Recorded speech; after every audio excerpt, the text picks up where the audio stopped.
Good morning. I'd like to start as well by thanking Dr. Diaz-Rue for the opportunity to be a part of this conversation today. It's a tremendous honor to be sharing this podium with speakers and representatives of health departments that I've so deeply admired. This morning I'd like to pick up the theme of this morning's sessions on urban health challenges and opportunities from the Philadelphia perspective. And I'd like to frame these challenges in a way that I hope will pose questions that I think should be considered in shaping an urban health research agenda. So for those of you who aren't from around here, let me add my welcome to Philadelphia. We were founded in 1682. We are the city of brotherly love and sisterly affection, also the cradle of liberty. We're the fifth largest city in the United States, the largest city in Pennsylvania. The city and the county have been coterminous since 1854, an arrangement that I would strongly recommend to others. We have 1.5 million residents, and among the 10 largest cities in the United States, we have the highest rate of poverty, and among counties in Pennsylvania, we have the highest percentage of residents living in poverty, and one of the manifestations of that is that if you look at the Robert Wood Johnson's county health rankings for Pennsylvania, our county ranks at the bottom. So this means that for both personal and population health, for both the healthcare providers and public health, we're often dealing with the health consequences of poverty. And you'll hear themes in my presentation that will echo many of the themes that you just heard from New York City. So that's challenge number one. When William Penn envisioned this city, he told his architect to find me a place that offers the most convenient location upon the river, the Delaware River, for health and navigation. Navigation was important to the development of the colony, but also played an important role in its health. And I'd like you to pay close attention to each of the words I've underlined in this slide. You'll see them in the next slide. Early public health in Philadelphia was shaped by risks of infectious diseases related to water, food, sanitation, and the threat of vector-borne disease, particularly yellow fever, with large epidemics that had devastating impacts. Although at that time, 200 or more years ago, nobody knew that those were vector-borne diseases. And early in its history, the city was very concerned about the risk of importation of diseases as a result of the commerce through navigation. In less than 2 weeks, Pope Francis will be here, and there will be about 1 million or more people joining him in our city. We have a substantial role in the preparations of that, and look at what we're addressing. We're addressing the threat of infectious diseases through surveillance and through preparing our capacity to investigate or respond, an extension of what we do all the time. We're advising on safe water to make sure that these visitors have good, clean water to drink and for hand washing. We are responsible for protecting the food safety, certifying vendors and inspecting the food. For sanitation, there won't be a porta potty to be had within 100 miles of here, and we're going to make sure that those are installed properly. We are concerned about the threat of vector-borne disease, and for weeks have been ramping up our work in rat control and mosquito control to prevent vector-borne diseases. And we're concerned about the risks of disease importation. We'll have people coming here from all over the world, and so we will inform our colleagues in the healthcare sector about the things that they need to be paying attention to in terms of the risk of disease that might be coming in here. So all of the things that concerned our predecessors 200 or 300 years ago are very much on our mind today.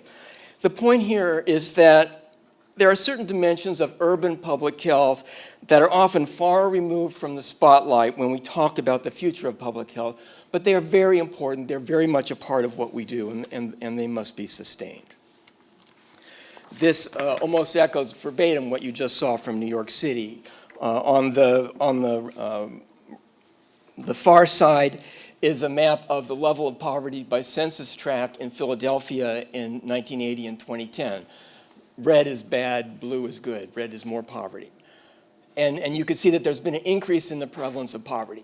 If you look at the other map as a slightly less geographic granularity, which is rates of premature death, the areas where we see higher rates of premature death line up with those areas that have higher rates of poverty.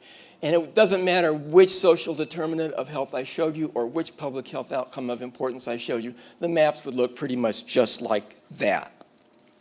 And yet, despite the fact that we've seen a substantial worsening of rates of poverty, we've seen many health determinants get better. And I'll just show a few examples. We've seen declines in adult smoking since 2008. We've seen declines in teen smoking since 2001. We've seen modest declines in childhood obesity since the 2006-2007 school year. And I could continue showing any number of slides that show substantial progress in a variety of important public health indicators. Well, how did that happen? We'd like to think that our efforts, particularly with respect to the slides I just showed you for our Get Healthy Philly program, and you'll have a chance to hear more about that from my colleague, Dr. Malya, later in this conference, have made a difference, that our strategic investments in policies, programs, and partnerships to implement evidence-based strategies aimed at reducing tobacco use, promoting good nutrition, and promoting exercise have contributed to these favorable trends. Some of these efforts are targeted at the entire population. Some are targeted at the population level, but emphasizing a focus on those parts of our population that are at highest risk or most vulnerable, and others involve services that we provide directly to individuals. But I could also show you a series of indicators where we have not seen progress or where things have gotten a little worse. So this raises another challenge. How can we do a better job of assessing the impact of our efforts, both in situations where we are seeing or are not seeing the outcomes we desire?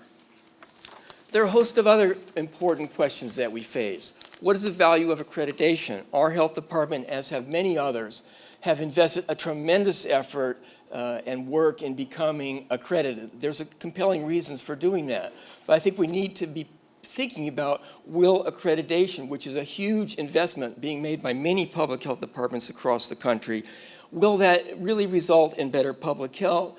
Are we sure that the criteria for accreditation are the appropriate criteria? We tend to look at what happens within the city and county of Philadelphia, but we represent 1.5 of the 6 million people in the larger metropolitan area. What are the issues that should be best addressed metro-wide? What is the optimal role of big cities vis-a-vis our neighbors in localities and our states? Should big cities be funded directly by federal agencies as opposed to from the federal government to states to localities? We like it when we get funded directly because that tends to result in a bigger share of the pie. But there's a debate about the wisdom of either approach. How can we take more strategic advantage of the wealth of academic partners that we have in this city, not just Drexel, but many others, or a number of others, who have strong interests in urban health, population health, and public health? And how can we take a more systematic view of investigating what works in public health, not just the impact of specific interventions? One key dimension of the way our world is changing is a consequence of investments that are being made to change the business of healthcare in this country. That efforts to reshape healthcare by promoting population health at the healthcare level are also reshaping the public health landscape. This is driven by concerns about the impact and cost of chronic diseases largely, and you see this manifest in the federal program that's incentivizing the use of electronic health records and electronic health information exchange, and the Affordable Care Act, both of which have explicit population health objectives, both in terms of the healthcare world and public health. So this presents a tremendous opportunity for us to renew our relationship with the world of healthcare and develop a shared vision of population health. As a health department that's heavily invested in providing direct primary care services, where we've implemented an electronic health record, where we have a clinical laboratory and a public health laboratory that uses an electronic laboratory information system. As a member of a community where there's a maturing effort to establish a regional health information exchange, as a health department with immunization registries and notifiable disease reporting and syndromic surveillance, as many of my colleagues have as well. We see the importance of building connections between healthcare, electronic health record systems, and public health. This is a tremendous opportunity for public health because it draws attention to where our objectives and the objectives of the healthcare world overlap. So the challenging question it raises is, will this promise be fulfilled, and how can we make that happen? A critical dimension of the Affordable Care Act is that it mandates that every 3 years, hospitals, not-for-profit hospitals, in order to retain their not-for-profit status, must do a community health needs assessment and implement a community benefits program informed by that. Last December, the Internal Revenue Service clarified that the hospitals must explicitly seek input from one or more state or local health department in developing their community health needs assessment. And this is a wonderful opportunity for us to have a conversation with hospitals about not just their needs assessment, but also how they're going to invest those community benefit dollars. This is a slide from an article a year or two ago that was in the New England Journal of Medicine, and the orange, yellow, and red is a slice of that community benefit pie from not-for-profit hospitals that's largely going to offset expenses for unreimbursed care. A much smaller slice of that pie goes to supporting community health improvement activities outside the walls of the hospital, roughly 7% when you add up the community health improvement and in-kind donations or cash donations to community organizations. So that's a small percentage of the pie, but a small percentage of a big number is still a pretty big number. And it's likely to get bigger as health insurance coverage expands and unreimbursed care costs decline. Hospitals touch individuals and families. Public health departments and the people with whom we work touch individuals and families. And this new mandate will enable us to strengthen our collaborations with hospitals. So we've reached out to all the not-for-profit hospitals here to start this conversation, and we'll see what that yields. I'd like to put in a plug for a group called the Big Cities Health Coalition. This is a group that's been around for a number of years that recently became part of the National Association of County and City Health Officials. It's supported by De Beaumont and the Robert Wood Johnson Foundation. It represents the eligibility criteria for the 30 largest cities, but it also requires not just a measure of population size, but a census-defined measure of an urbanized area. And the purpose is to exchange ideas and to share our knowledge and thoughts and to work together to address issues of shared concern. Examples that this coalition has addressed recently include policies around e-cigarettes, violence as a health concern, federal funding allocation strategies, and public health workforce development. So in conclusion, we face a number of challenges. We will be and continue to address the health consequences of poverty. We have to sustain the historically fundamental capacities of public health that are largely related to the threat of infectious disease. We have to improve our capacity to measure the impact of public health programs, policies, systems, and services. And there are tremendous opportunities for big cities. The growing concern about the cost of chronic disease care that's reflected in the Affordable Care Act objectives and the population health objectives of the Meaningful Use Program and the Affordable Care Act put a focus on shared healthcare and public health objectives, and it pushes us together. We have tremendous resources in our community as well, and we have a broad mix of academic, healthcare, and community-based organizations through whom and with whom we do our work. So again, thank you for the chance to be a part of this conversation, and I hope that I've contributed to topics that will recur over the course of the next day. Thank you.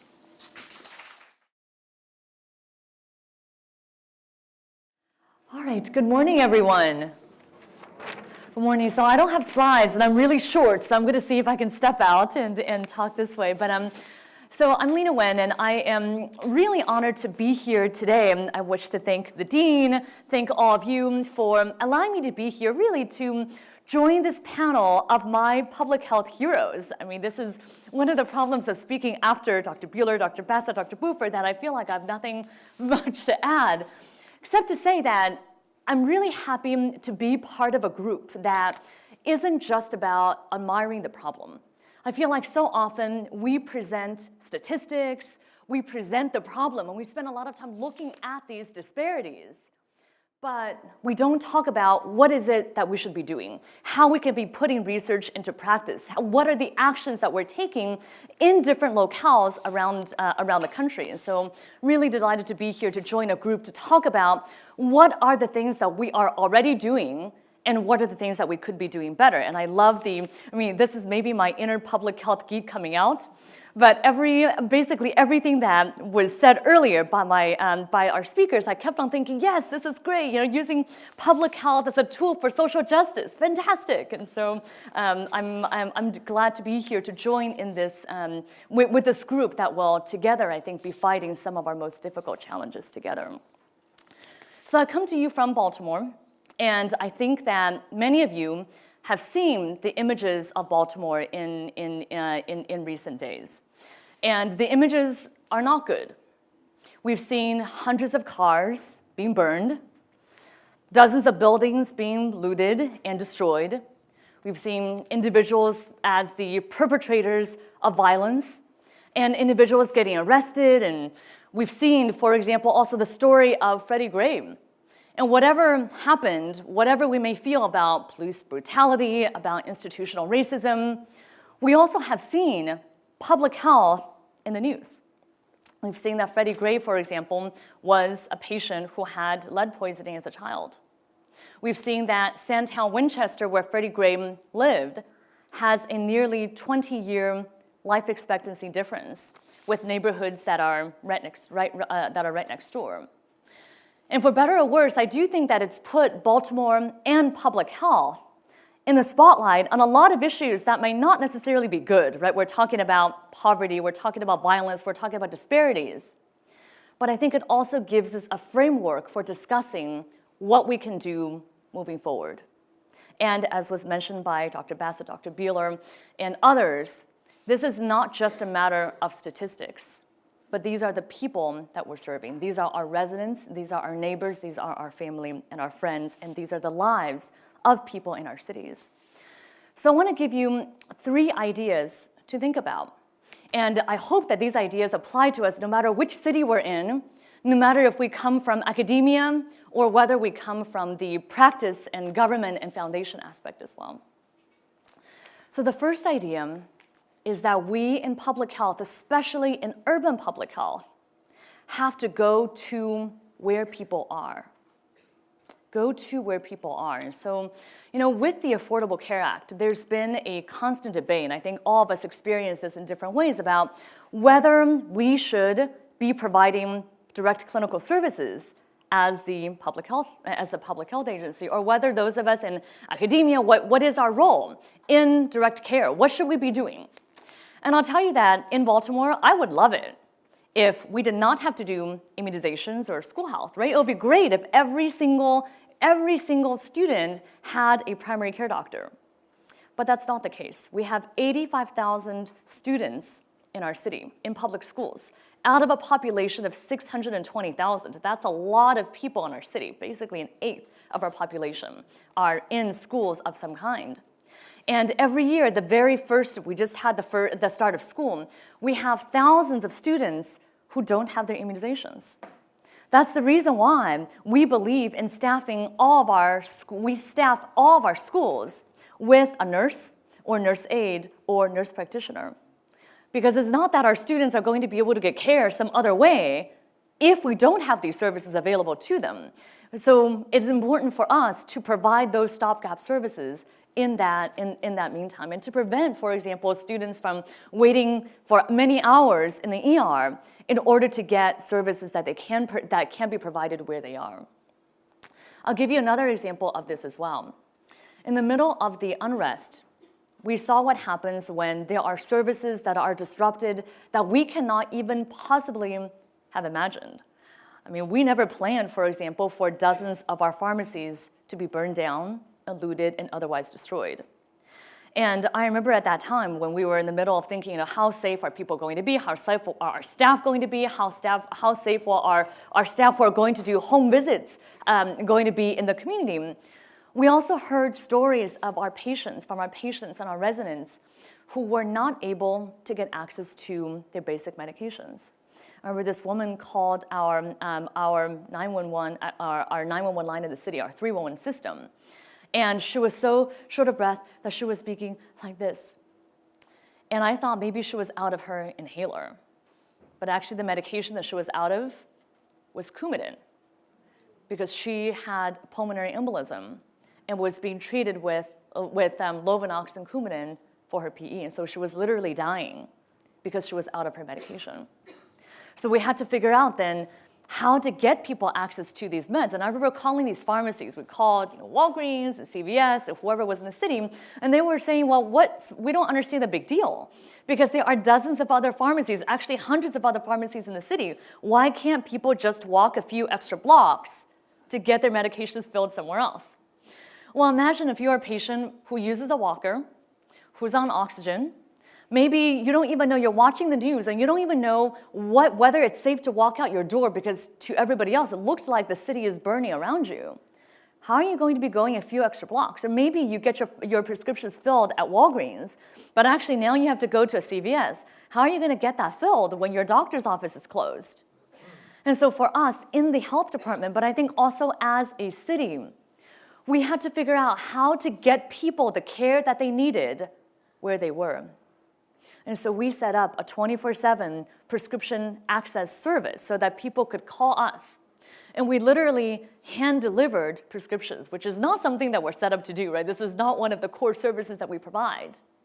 But I think because of the nature of our work, because what we do is to go to people at their time of need, wherever they need help, that's why we were able to deliver that service. And actually, this, I think, was an example of a good partnership with our universities as well. We had students from the Hopkins School of Public Health, we had students from Maryland, from Morgan State, from Coppin State, come and help us, literally hundreds of volunteers, do outreach in senior buildings, do outreach in churches. We went to hundreds of churches and senior buildings overall within a matter of 3 days, so that we could let people know about the options that were available to them for food access too, right? People were also using our pharmacies for food, which is one of the big problems that we have, that 1 in 3 African Americans in our city live in a food desert, compared to 1 in 12 white people in our city.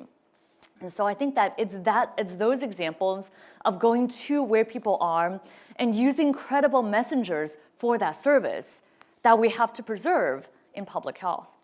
One of the programs that we run, and I know that this is a program that exists throughout the country through something called Cure Violence.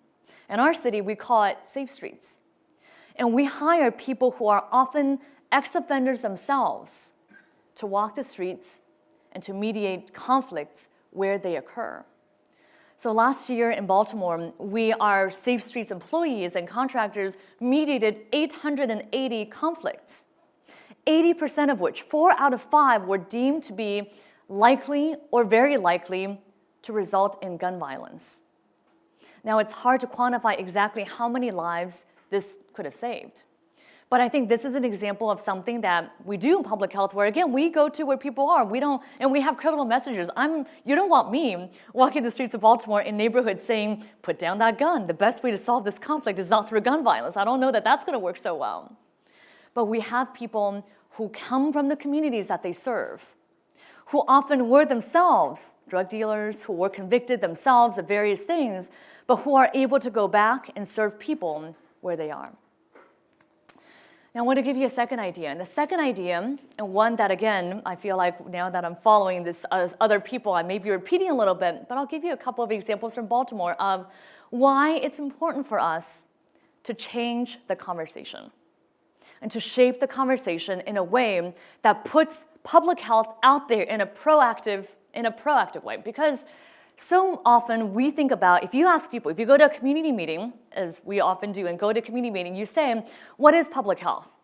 So often people will talk about rats, and they'll talk about trash cans, and they'll talk about public services, and they'll talk about health care, as in the health that you get in the hospital. But they don't think about the other work that we do in public health. And so we have to talk about what that may be. And we have to talk about this in a proactive way.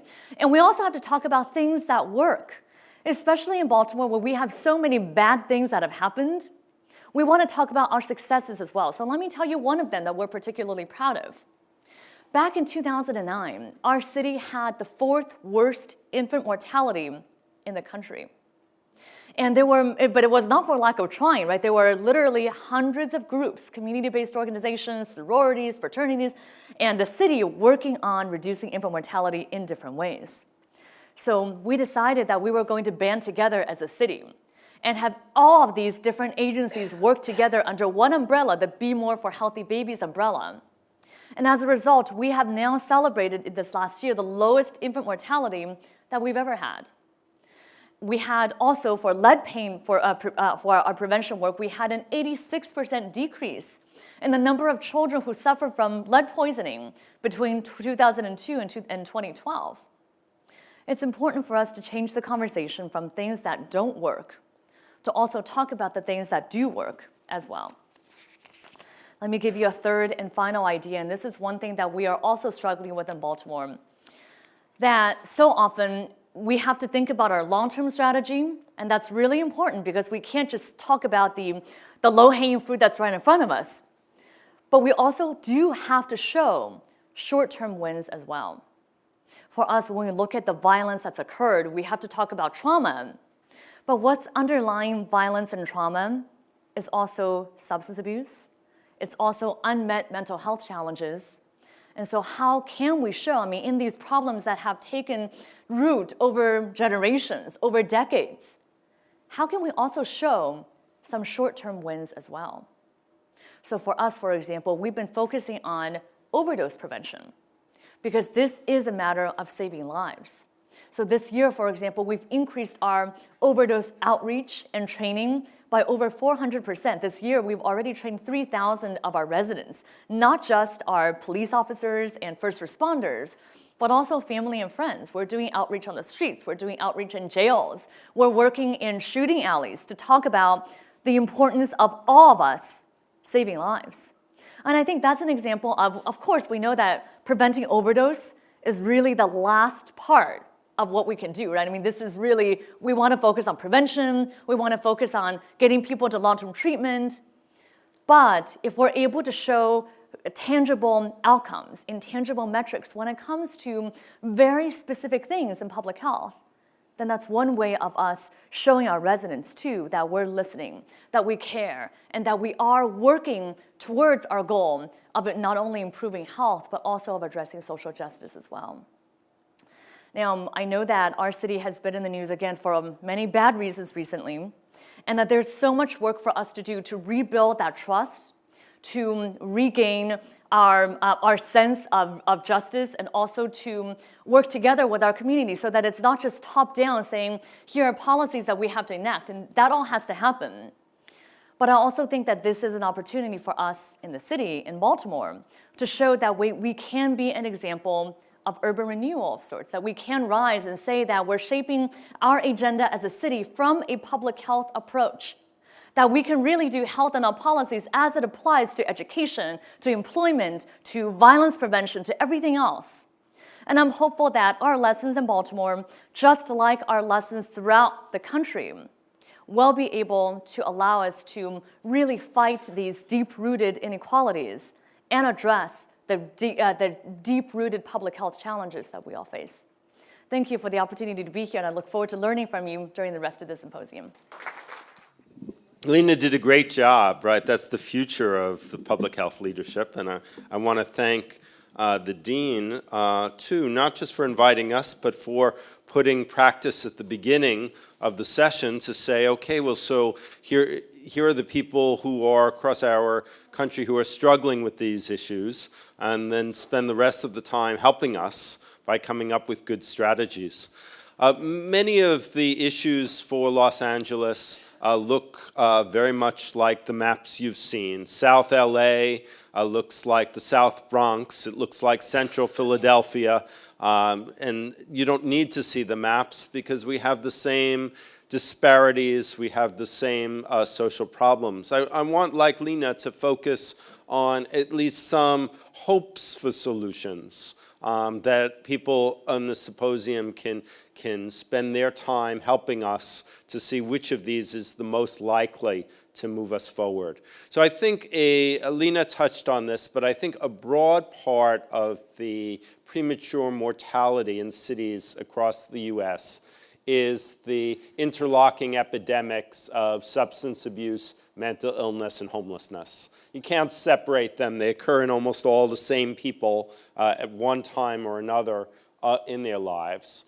But that has to be addressed. In the absence of addressing that, I don't think we will make any sizable improvements in many of the things that don't necessarily, except if you're in a clinical context, see how those things drive diabetes, how they drive hypertension, right? So I think it's those things that have to be dealt with. If we're going to deal with those kind of complex social problems, and I always watch, I'm a native New Yorker, and so even though I've been in California for 30 years, I know more about Mary's department, right, because I read the New York Times every morning, right, so there's she, so I'm like, what's Mary doing about homelessness? Because I have to figure out, our response in Los Angeles. I think that there is a tremendous amount that could be gained by doing more collective impact work. And Lena again touched on it. I think site-based is an example of collective impact. But I think what you would find in any of our cities, if you looked at any of the social problems, and right now I'm focusing a lot on homelessness in Los Angeles, it is not for a lack of committed, courageous people and organizations that there is growing homelessness in Los Angeles and in New York and other places. I mean, some of it is the economics, some of it is the substance abuse and the mental illness. But we are failing to work together. We have all of these agencies, people separately funded. They are going and doing good things, but they are not aligned to actually end homelessness, as one particular example. And it would only be if we were actually to align, and a key issue of alignment under the collective impact model, it's not just that we're all going to come together around a single table and like each other and know each other. It's that we're going to create a single metric. So what that would mean in the case of homelessness, say, is that all of the people working on homelessness are working to house the homeless. Now, currently, certainly in my city county, that would not be true. Some of the efforts, including some very good efforts, probably increase homelessness at least, or at least change where people are homeless. So Skid Row, which the first time, even as an urban person who lived in New York City, lived in San Francisco, I was shocked the first time I walked through Skid Row in Los Angeles because I had never seen a whole block of wheelchairs on the sidewalk all right next to one another. LA has actually concentrated its homelessness more intensely than many other cities. They have the same homelessness as somehow LA really has it in the Skid Row. Well, one of the factors towards that is that you have several missions that are doing absolutely God's work in creating shelter and food, but then everybody gets tossed out in the morning because that's what they do. They do the evening meal and night shelter. So you have a draw into Skid Row, but then you don't have any way to get people into housing, right? So then Skid Row grows.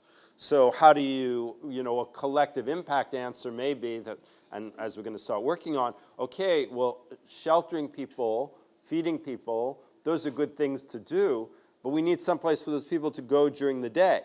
Right, we need job placement, we need job employment, we need meaningful activities for those people so that they are not just out on the street. and we need for people to focus on housing them as a way of dealing with homelessness. A second theme that I hope people will work on is how do we really engage the healthcare delivery system to spend money on addressing social determinants. It's a huge opportunity. So like many of my colleagues, I do the two roles of being a clinical physician and being a public health person. I can, for my homeless person who comes in, I can order them in my system an MRI scan. I can order them a CT scan. I can get for them expensive medications. Can I actually house them if using health dollars, if that were the most effective intervention? And the answer under Medicaid is no. It's a hardwired, written prohibition against the use of healthcare dollars, Medicaid dollars for housing. But there may be ways around that. In fact, we know there are ways around it. The federal government could allow under Medicaid that people could be housed using incentive payments to providers or health plans for housing the homeless. So just as many providers receive incentives for decreasing hospital-based infections or increasing mammogram rates, the federal government could provide incentives to house people. The beauty of this is that there would be tremendous savings on the Medicaid side or healthcare side. It doesn't have to be a US-only answer. The principle is the same, that when people are homeless, their medical care costs rise because their substance abuse worsens, their mental illness worsens, they're vulnerable to a variety of illnesses that bring them in the hospital. But we then participate in this cycle of dealing with the medical illnesses and not dealing with our ability to solve it. Homelessness, for example, is a solvable problem. You solve homelessness by housing people. It's not actually that hard to do. We've done, in Los Angeles over the last 2 years, we've housed 900 people purely using healthcare dollars. I just took dollars that we were spending in the hospital and in the emergency department for homeless people, and I put it to housing them. I moved people directly out of the ED and out of hospital beds into housing. That program can work.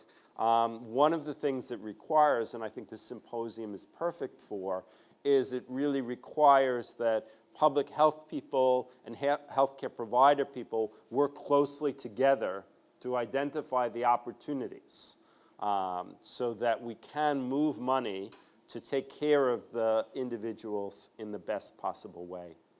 The third of the four solutions I would like to suggest to you is empowerment. So I think one of our failures in addressing some of the social problems that face cities is that we're stuck in a service model, right? That is to say, I'm sending you, again, to use the homeless example, my county spends a fair amount of time counseling people about the stresses of being homeless, right? Well, you know, it is very stressful to be homeless. Very stressful. How do you deal with those stresses? Right, well, it would be obviously better if you could house people, but in general, what I'm trying to say is that I'm not sure that we succeed if our model is always, what is the service I'm going to provide you? So for example, one of the things we try very hard to do in our housing program is to hire formerly homeless people to run the front desks of the future housing programs that we create. And part of how you make a community more highly functional is to really tap the energy. People need meaning. People need work. People need a reason to get up in the morning. You know, when often in programs that are focused on service, however well-meaning they are, they're actually disempowering, because they reflect the idea that you are going to help this other person. They don't sufficiently tap into the question of what that person could actually do. There's a wonderful model that in Los Angeles, not a county model, completely self-sustaining, called Cristales. It's an employment agency. They help people find jobs. But the way they sustain themselves is they run a for-profit business cleaning city streets as part of improvement districts. So they hire people, they clean the streets, they gain revenue, and they use that revenue then to help other people to find jobs. And the basic idea is that, and I know, it fits the experience that New York has had and San Francisco has and LA has. You have to worry that you keep providing housing, but it seems like there are still all these homeless people, right, which then causes a certain taxpayer cynicism. Well, you said you were housing people, and now I look and see all these people are homeless. What's going on? And it's because we're not getting anyone out of the system, right? So we're just growing the system. And ultimately, that's going to fail. So we have to make sure that from these systems that we're creating, there are people who graduate, that it's a positive thing. They graduate to better jobs, they graduate to better housing, they graduate from intensive mental health programs to self-help mental health programs, to helping other people, to serving as peers in mental health programs. And so that you don't just grow the programs always bigger, but you figure out how can people graduate. And then the last issue that I hope you'll take up today is incarceration.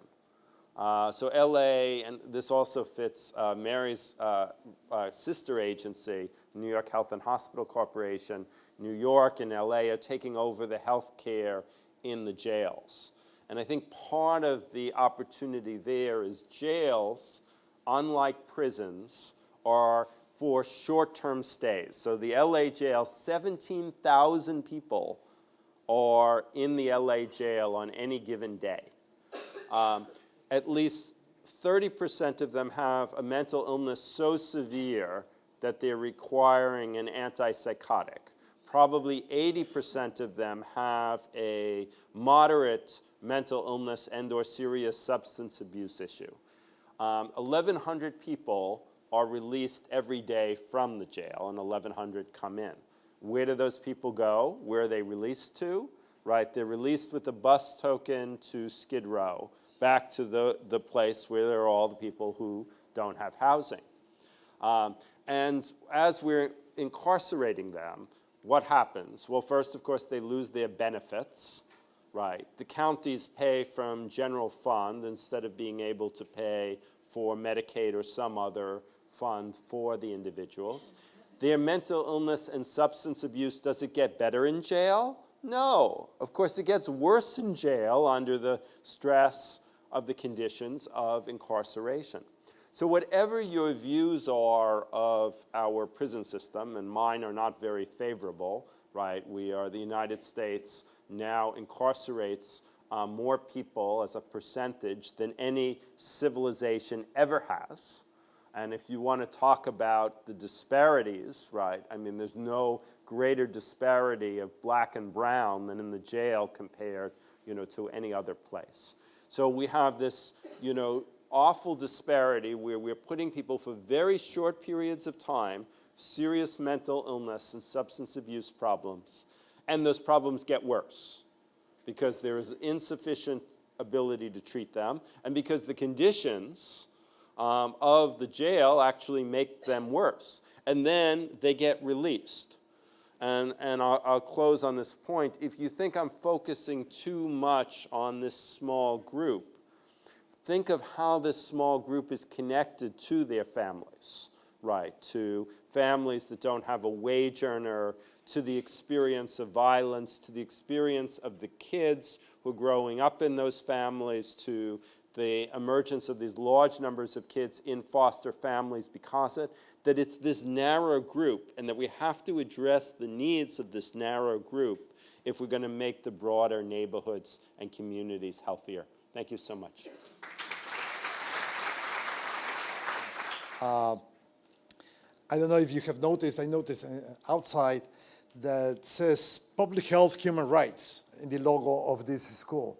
And what we have been listening now is equity, healthcare and public health, response to clear needs, homelessness. Wow, this is a really an incredible agenda that has been posed by the commissioners, and thank you very much for the framework. What I want to address now is to bring you out of your cities, out of your country, and to take you to the other dimension, to the global and regional dimensions. The world is watching you, and really, so don't be scared. The world is watching you, is watching what you do. That's the problem of leadership. When you have leadership, people will be watching you.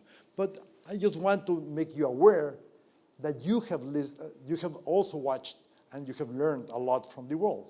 For example, the closed streets on Sundays and weekends. That was first started in Bogota. The bus rapid transit systems, the BRTs, they were started in Curitiba, in Brazil. So you have learned as well from the world. So I want you to just to change you to a different setting. So I will try to provide a quick review of the global and regional processes and open a discussion on how you can influence and use such processes for your benefit. I don't want you to read all this timetable, but this basically since 1972, the World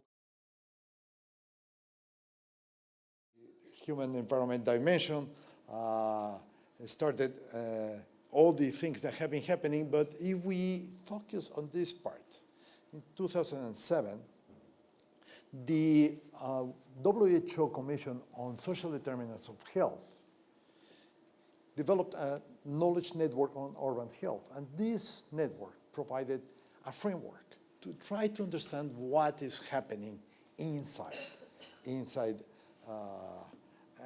our cities.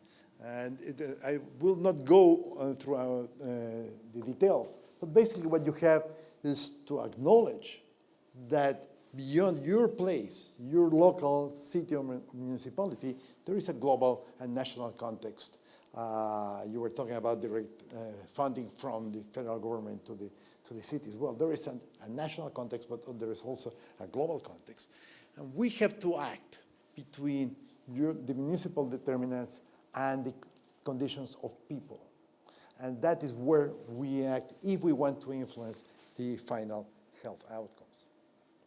One of the key issues that this network raised is the issue of slums. You were talking about homelessness. Well, in many areas of the world, and here also in the States, poor housing is one of the biggest problems. Here, one of the issues that were raised is the problem of slums, and this was considered in the 2010 WHO World Health Organization and United Nations Habitat Report, the Hidden Cities Report. What this report said is that the majority population is now urban, and that we have had an incredibly fast increase in in urbanization, and this has become a major global issue. Here in the States, your rate of growth in cities has been more paced, more slower than what you have seen in the developing world. And this has become one of the most important global health issues.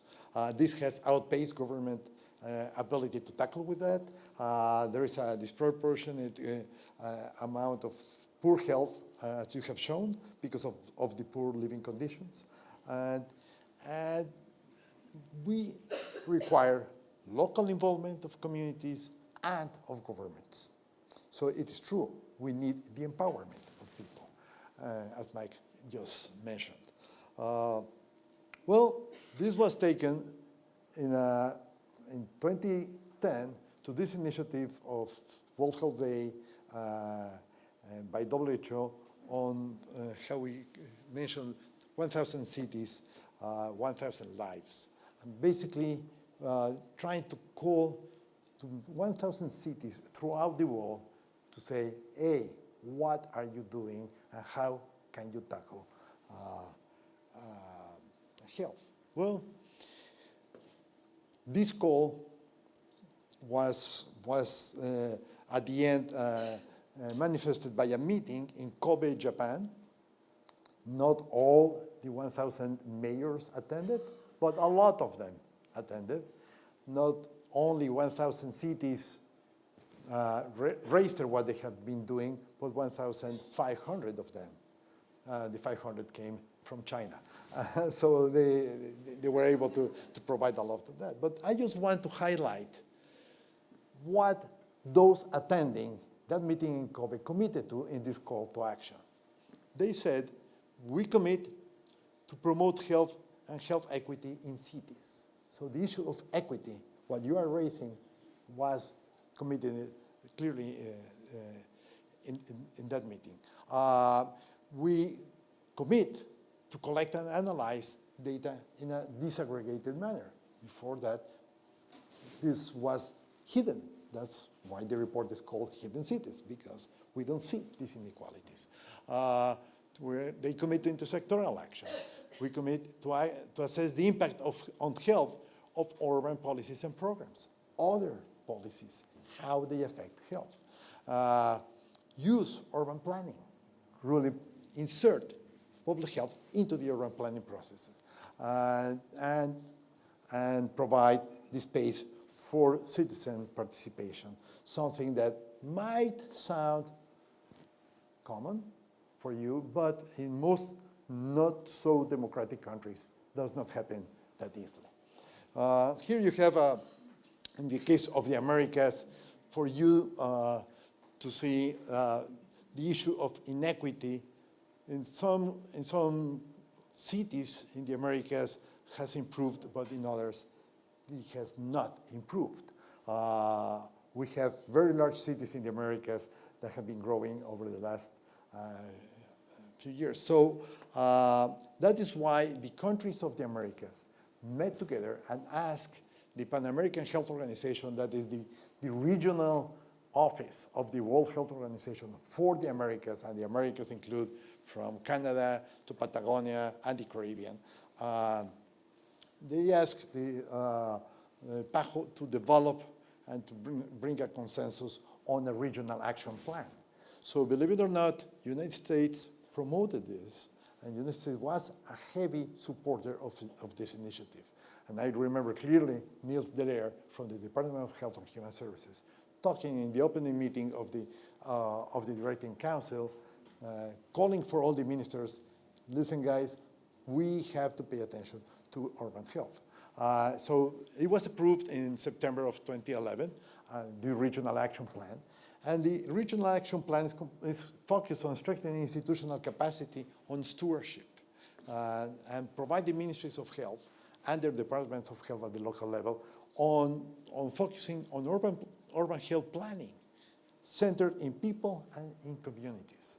And the plan has 5 lines of action, one on policies and plans on urban health planning, the health services reorientation, exactly what Philadelphia is doing, regulatory frameworks and governance, use the power of regulations, use the power of the health authority, as New York just mentioned, national and regional healthy urban municipal networks, use the networks of municipalities, of city mayors, of city commissioners to bring this together and strengthen the knowledge, information, and data exchange, the research, and the health impact assessment tools. The Regional Action Plan provides and asks countries to use different tools. There is an urban heart tool that you might know. It's basically what you are doing in your maps, but trying to go behind it, trying to go into the causality chain and trying to look to the health determinants and put them together, your maps with the health determinants. The health impact assessment of policies, plans, and programs, the urban health observatories. Here we have from Brazil a very good example of your urban health observatory, a way to systematically collect data and put it clearly on the table for decision makers. The development of guides. Here you have one of the my pet guides, the active design guides that were developed intersectorally, interdisciplinary, with public health working with street designers, with architects. Really fantastic, fantastic tool that we want to bring it, make it available for everybody. The networks of municipalities. Here is the Mexican network, one of the strongest in the region, but there are many other ones. And use the partnerships. And we launched in New York, by the way, and Joe Buford was part of this, the first Wellness Week. The first Wellness Week that is going to start in this weekend, now related to parks and health. And what's the Association of Health and Parks? And this is happening, the Wellness Week, now throughout the whole Americas. This was taken in 2011 also to the UN high-level meeting on non-communicable diseases, where urbanization was clearly identified as a cause and as a factor for NCDs. And the political resolution of 2011 called for work on the urban setting. Joan was talking about the Sustainable Development Goals. Yes, in the year 2000, we as a planet, we decided to support developing countries' poverty reduction initiatives, as if poverty was only there in developing countries. And you have shown that happens all over the world. Okay, SDGs now is focused on every country of the world. So it's an all-country focus on economic, social, and environmental pillars of development. And it has 17 goals. Why are we working on this? Well, the 8 Millennium Development Goals proved to be a quite successful experience. Most of the countries advanced, and most of the goals, the ones in green, were achieved. Some were more or less achieved, and some were not achieved. So I would say this is a successful story for the world, and mainly if we think that these were developing countries. Now, in a few weeks, New York City will be crowded with all the people attending the summit on sustainable development. They are going to discuss 17 goals, where we have a third goal on healthy lives for all ages, and an 11th goal to make cities and human settlements inclusive, safe, resilient, and sustainable. Okay, 17 goals in total. Every country, every citizen can reflect themselves in these goals. And all these goals are interrelated. And that's the beauty of this assessment. Here you have cities, here you have health and cities, okay? But they are interrelated to each one. How are we going to work on this will be part of the trick. But health is interrelated to other goals, and including cities, and the International Society on Urban Health has taken this in the Dhaka Statement on Urban Development. What's next? Well, after New York, we have Paris. Paris is going to focus on cities. On what? On the climate change agreements. Hopefully, there will be finally a climate change agreement, a global climate change agreement. And cities will play an incredibly important role. Fortunately, last week, the meeting in Bonn was not very successful. So I am a little bit concerned, but we have to work, and please, this network of cities for climate change has to work on that. Next year in Ecuador, in Quito, Ecuador, we will have the UN Habitat 3 meeting. I would say that's an opportunity to bring to the table the health agenda. The perspective is, yes, to have a city that is safe, but also to have a city that is healthy. So the invitation for all of you is to influence on and use all these processes. Cities have the potential to implement the local, national, regional, and global commitments. And here you have a set of global commitments that have been signed and approved by your country representatives in the global fora. You can work on this and use all the inventory of commitments for that. There is a role for you in the global agenda. The UN agencies and the UN countries usually meet here, but there are other organizations, and you play a role as non-state actors necessarily.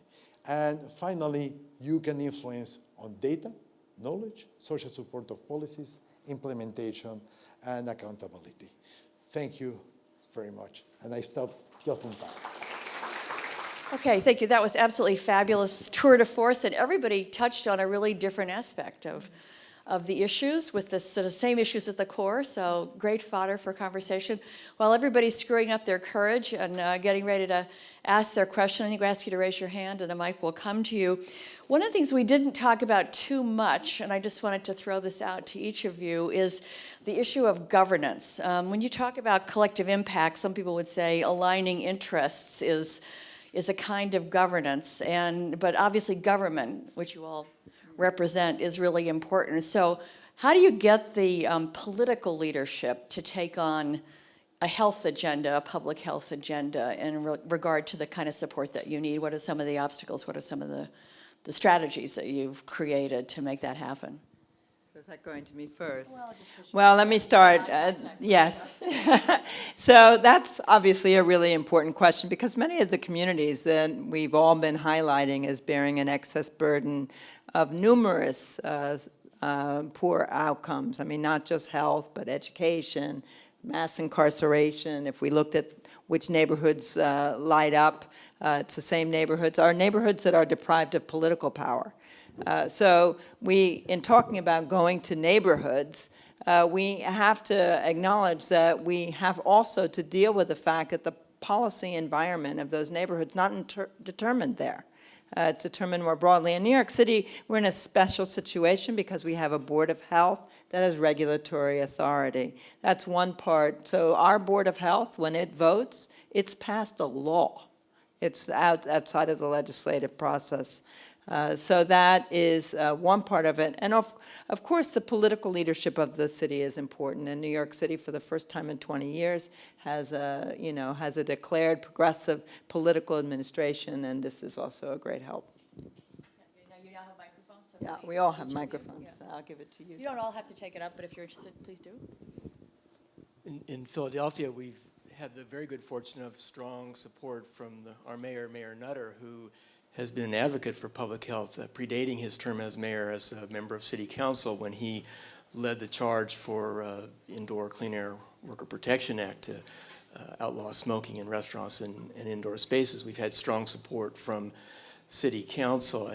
I think our health departments vary in terms of the spectrum of things that we have under our umbrella, of what responsibilities may be the lead of other parts of city government, but they have a big impact on health. And so we need to be aggressive in reaching out and working with our colleagues in other parts of city government. I think one thing that's impressed me is that we do need to keep educating our political leaders about what public health is. A striking lesson to me was a number of months ago, we had a candidates debate in our mayoral primary about public health, and yet most of the conversation focused on healthcare. Obviously, healthcare is important, but I think we have to keep reminding our leaders about what public health is and what it is that we do. Yeah, and I would agree with that. I think it is, it's our great challenge in public health, actually, to keep on putting this at the forefront of the agenda, because otherwise, I think it's easy, especially for our elected leaders, and this goes back to Joe's question about challenges, to do the whack-a-mole, right? You have the issue that comes up, and you immediately want that immediate solution. And for example, in Baltimore, when we see violence and unrest, immediately people think about, well, these are the perpetrators. Let's do something about the perpetrators. It takes a little bit of time to then focus on what about employment opportunities or education. And then we can say that we use that opportunity to say it's not just about violence, but violence is so closely tied to trauma. I mean, how many people in our city have not experienced trauma growing up, whether it's with poverty or whether it's with not knowing about whether they're going to have a house over a roof over their heads. And so how can then we redirect that conversation to talk about behavioral health issues? And so I think that's the challenge, but also the opportunity that we face. Carlos and then Mitchell, and then we'll open it to Yeah, just a quick idea. I do believe that we have to partner with the communities and with the other sectors within the city. And a great tool for that is sort of a barometer of what happens when other sectors do a policy and what's the impact of that policy into health. And we have to tell them, hey, what you are doing is improving health, and you are really having added value. So show the added value of some of the policies, and obviously show the lesser value of other policies for public health. Well, no, I can just think of a lot of examples. For example, I have two microphones. I'm really feeling empowered here. For example, we had a number of very high-profile attacks violent attacks by people who clearly had a history of mental illness. The very public execution of 2 police officers in New York City was somebody who had a long history of mental illness. And as Liana was just pointing out, we can turn that into a criminal justice matter, or we can also, try and bring our political leadership and the population along with an idea that we have to take a longer view of this. So that often for people in public health is a difficult path to navigate, but we did succeed in doing it. And I think that taking advantages of situations as they come up as an opportunity to take them back to public health is really important. We also did an analysis on the impact of a $15 more livable minimum wage. That is not a health intervention, but we did an analysis at the health department to show what the mortality impact would be. And that's an example of how we can show our politicians how they'll have a health impact, even when they're not thinking of it that way. That's great. Okay, yes, down here? Just keep your hand up until you get the mic, and then try to keep track. If you just tell us who you are and ask your question. Hi, I'm Andrew Issa from Drexel University. I had a question regarding gentrification and how has that changed what's going on around urban health. I know, for example, in Los Angeles, some of the issues that we're facing South Central are now going to Victorville or Vegas. And how have you collaborated with outside counties or cities and other states, and what challenges are faced when doing so? Well, gentrification, I think, is a very interesting problem because it has both good and bad things, right? I mean, you're talking about the economic improvements, right? We want people to earn more. Of course, what we don't want is for a different group of people to earn more and come into the neighborhood and push out the people who are still earning very little. But I just say that as a way of saying gentrification is not necessarily bad, but it can be bad. And you point out a very interesting problem is South LA, historically African American. And in fact, our health department has Afrocentric health centers there, MLK, Humphrey. And the only problem is that 70% of the neighborhood is now monolingual Spanish speaking. Right. So I have Afrocentric health centers with 70% monolingual Spanish speaking. And the African Americans that are in my county that haven't moved to Vegas, they've moved to high desert where I have essentially nothing, right? Because that's the cheapest place to live, but none of our providers want to live there in the Antelope Valley. So I can't get doctors and nurses to actually be able to serve them. So, while I have no answer, it does fit Lena's point about the dynamic nature of health. You have to go where people are, right? So we have now been opening service areas up in high desert to try to meet the needs of African Americans who are living there, because that's now where it's affordable. Okay, let's go over the gentleman in the back, and then the lady in the blue sweater comes after. We'll go back and forth. Then the middle has to catch up.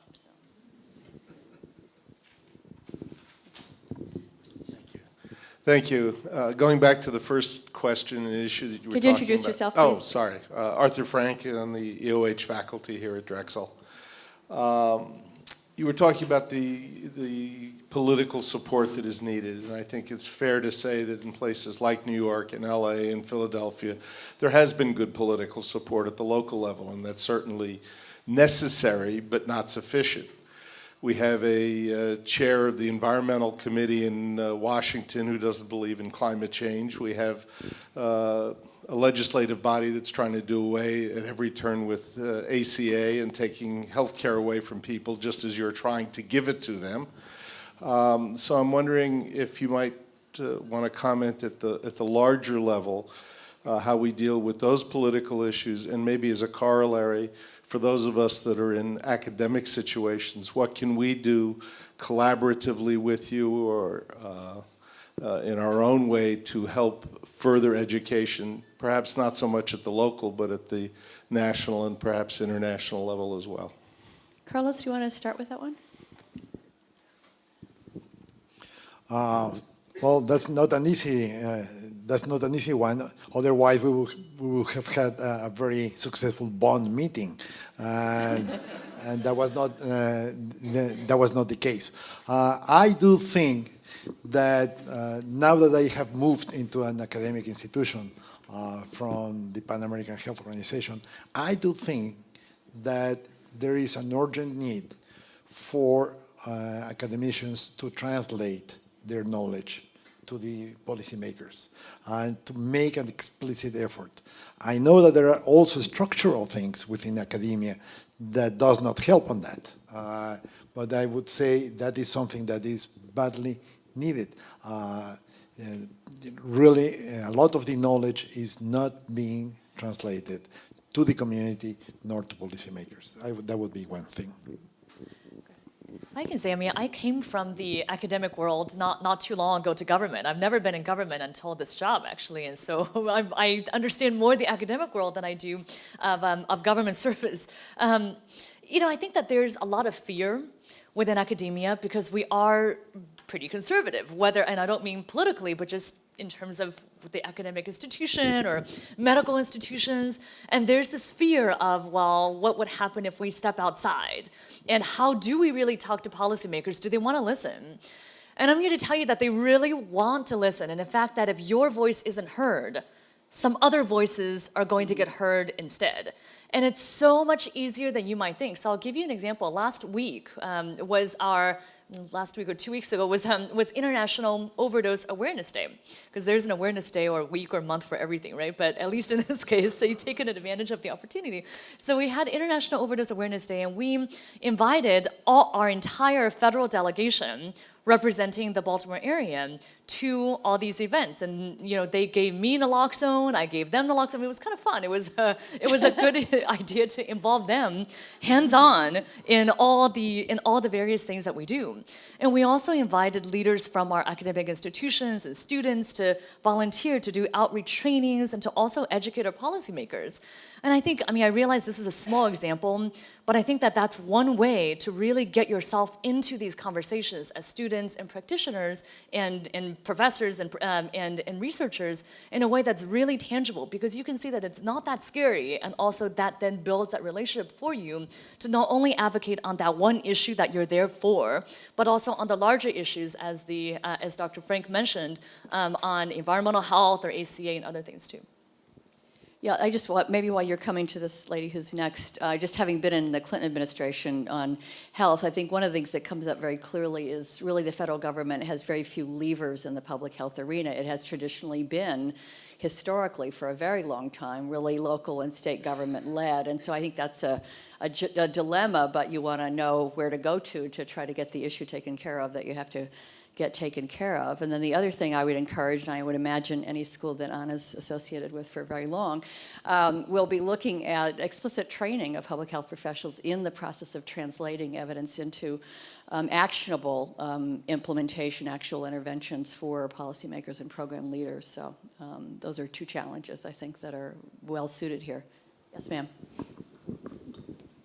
Thank you so much for what you've said. It's been really lovely to hear so many different ideas and different perspectives. I'm Jana Mossi, and I'm a faculty here in epidemiology and biostatistics. I'm an epidemiologist. And you've mentioned a couple of you things about the homelessness, the mental health problem, the substance abuse problem. And the question I'm really raising, or the issue I'm raising, is that I see worldwide that mental health is one of the most important limiting factors for the population at large. And the World Health Organization has been talking about major depression as one of the leading causes of disability worldwide. We have suicide is getting to be higher in the causes of death in multiple populations. I see us as in public health, as the politicians, as almost everybody, having that be sort of like the big elephant in the room that nobody really wants to talk about, and very little seems to be progressing and being done about it. I mean, the same things, the World Health Organization came out with a major depression issue 10 years ago, or before that, and little has changed. And I'm sort of raising this as a question: how do we as public health become more engaged? I don't know that we are. We have very few programs in psychiatric epidemiology. We have minimal funding relative to other areas. And what do we do both locally and at the city level to bring this to the forefront of something that becomes not the black elephant or the big elephant in the room, but something we're actually making progress with? Okay, thanks. Well, I'll offer one first solution and pass to Mary some multifactorial solution that's needed. Like a lot of problems that we've been talking about, I think that mental illness has gotten segregated. So I think part of why we don't talk about it in public health, and we should be, is that it's gotten focused as, well, that's the mental health community, right? And so it's dealt with as a narrow clinical problem instead of what it is, which is a broad social community problem. And it's dealt with to the extent that it isn't ignored, and a large part, as you say, is ignored. But to the extent it's dealt with in a narrow clinical focus instead of a broad focus that takes into account the impact of mental illness on the people around the person who's mentally ill and the solutions for mental illness that go beyond the medication, right? That the treatment for mental health is most effective generally when it includes both medical realms and community treatment, socialization, empowerment, recovery, connection. And so I think that at least one solution I would offer is that if the issue is going to be dealt with, it's going to require public health people to engage more with mental health people and show them what each side has. So this is really a timely question for us in New York City. The First Lady of the city has committed herself to leading the charge to changing the relationship between city government and the mental health of our city. And she uses the same phrase you just used, that mental health has been the elephant in the room, and that we have not successfully leveraged all of the tools of government to ensure that we acknowledge the many ways in which mental health intersects with many other activities that our taxpayer dollars pay for. So the criminal justice system, there was a behavioral health and criminal justice task force that came up with such ideas as drop-off centers so that police don't face the choices of a jail, a hospital, or a mental health shelter, homeless shelter, that they can bring somebody to a place where they could be connected back to care. The health department is going to be establishing those sorts of ideas, retraining frontline workers so that they understand mental health. That came out of the task force. Additional funds went into this problem of violence. This is something that it would help a lot to help us in city government understand how well we can predict violence, by the way. Something that I'm not sure that politicians understand how poorly we can do that. But in any case, and finally, a roadmap will be released. I believe this is not public, but it's in the first week of November is the date that I'm hearing, which will talk about how we can mobilize city resources, the city workforce. You know, listening to my colleagues, New York City is a really big city. We have 350,000 civil service workers. Our health insurance coverage covers 1 million lives. So using our workforce as a major employer in the city to ensure that people are aware of mental health shows real possibility. That's one of the ideas. There's going to be a whole host of ideas, and I think this will probably be a legacy issue for the de Blasio administration. Academia has helped us in framing the problem, and I'm sure we'll turn to academia also for looking for solutions. I think there is Everybody else has a Yeah, we have more mics than we need. more mic. Except she doesn't, but we do. I think there is a growing awareness of the importance of mental health as a public health concern. When our department a couple of years ago did its initial community health improvement plan and solicited input from a broad mix of different constituencies, one of the 3 priorities that emerged from that process was the need to better integrate mental or behavioral health and primary health care and other public health services. And perhaps at a more modest scope, there are steps that can be taken. So, for example, the mental behavioral health counterpart for the state Medicaid agency, which is delegated to the counties in Philadelphia County, they've made every effort to facilitate or make it easier for primary health care centers, federally qualified health centers, to incorporate behavioral health, mental health services into their services, and to be able to get to bill for that. Well, that's important. If the primary care providers can bill for that, then that's more likely to get done. Another example is we often touch the same people as our counterparts in the Department of Behavioral Health, which also addresses substance abuse. But we haven't taken the best advantage to be integrated. A great example is around hepatitis C and HIV prevention. We work with the same community organizations that they're working with around substance abuse. And so we've started a conversation about how we can better integrate and coordinate the things that we're doing that reflect the consequences of substance abuse that we're addressing with what they're doing to address the problem of substance abuse itself, often in collaboration with the very same grantees or community organizations. Okay, I've been given the high sign for 1 minute, so I think we're going to have our last question and then have a break. Thank you. Howie Frempkin from University of Washington School of Public Health in Seattle. Great presentations by each of you. Although each of you talked compellingly about partnerships, I was surprised how little talk there was about academic health department partnerships. Each of the 4 local public health leaders comes from a city where there is at least one, and in some cases a large number of academic public health programs. But the academic public health department didn't come up much. Just in the last few minutes of conversation, there have been a couple of mentions in specific areas such as mental health, of areas where the health department may team up productively with academia. But what I'd like to do is ask each of the 4 of you, Carlos, sorry, this is a local public health department question, either give the best example you can of a productive partnership with a university in your city, and or give us an example of an unmet opportunity, something that you could do in partnering with an academic institution that would help advance urban health. So we collaborate with this university and many others in a variety of ways in terms of projects that are done with faculty, either because they've approached us and want to do something with our data or our patients, or because we've put out a contract. We have students that come through on various rotations. We tap members of the academic community to be on committees, et cetera, et cetera, et cetera.